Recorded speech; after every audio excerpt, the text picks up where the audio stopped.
అప్పుడెప్పుడో 9th క్లాస్లో dance చేసిన అంటే ఆల్మోస్ట్ 20 ఇయర్స్ తర్వాత మళ్ళీ స్టేజ్ ఎక్కి డాన్స్ చేస్తున్నా. డాన్స్ చేయాలనే కోరిక మస్తు ఉంటది, కానీ చేస్తే ఎక్కడ తప్పులు పోతాయో అందరు నవ్వుతారేమో అన్న ఫీలింగ్ తోటి అస్సలకే డాన్స్ చేయకపోతుండే. బట్ డాన్స్ చేసే వాళ్ళని చూసి ఫుల్ ఎంజాయ్ చేస్తుండే. ఫ్రెండ్స్ అందరు కలిసినప్పుడు ఏదో చిన్న చిన్న రీల్స్ చేస్తుండే గానీ ఇట్లా స్టేజ్ మీద ఒక ఫుల్ పర్ఫార్మెన్స్ ఇస్తా అని అస్సలు అనుకోలేదు. ఫైనల్లీ డాన్స్ చేసే రోజు వచ్చింది. లోపల ఫుల్ టెన్షన్ అయినా గానీ పైకి కనిపించకుండా నవ్వుకుంటూ మంచిగా ఎంజాయ్ చేస్తూ డాన్స్ చేస్తున్నా. సడన్ గా పాట ఆగిపోయింది. అసలే టెన్షన్ ఇంకింత డబుల్ అయింది. ఏదో ఇంటర్నెట్ ఇష్యూ వల్ల పాట ఆగిపోయిందంట. మళ్ళీ 5 minutes తర్వాత ప్లే చేసిండ్రు. కంటిన్యూస్ 6.5 minutes ఏ డిస్టర్బెన్స్ లేకుండా, ఏ తప్పులు లేకుండా కంప్లీట్ సింక్ తోటి అందరం డాన్స్ చేసినాం.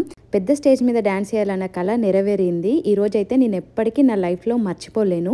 చాలా మంది చాలా సార్లు డైరెక్ట్ గానో ఇండైరెక్ట్ గానో నాకు డాన్స్ రాదు అని అన్నారు. బాధపడిన రోజులు మస్తున్నాయి. అయినా నాకెందుకు రాదు, నేను చేసి చూపిస్తా అని చెప్పేసి నేర్చుకొని మరీ డాన్స్ చేసిన. అయినా వాళ్ళు అట్లా అనడం వల్లనే కదా నాలోని ఫైర్ బయటకు వచ్చి నేను డాన్స్ చేయగలిగిన. మిమ్మల్ని కూడా ఎవరన్నా మీకు అది చెయ్యరాదు అని అంటే ఎందుకు చెయ్యరాదని చెప్పి చేసి మరీ చూపియండి. ఇంతకీ నా డాన్స్ ఎట్లుందో కమెంట్ చేయండి. ఫుల్ వీడియోని యూట్యూబ్లో పెట్టిన, బయోలో లింక్ ఉంది, చెక్ చేయండి.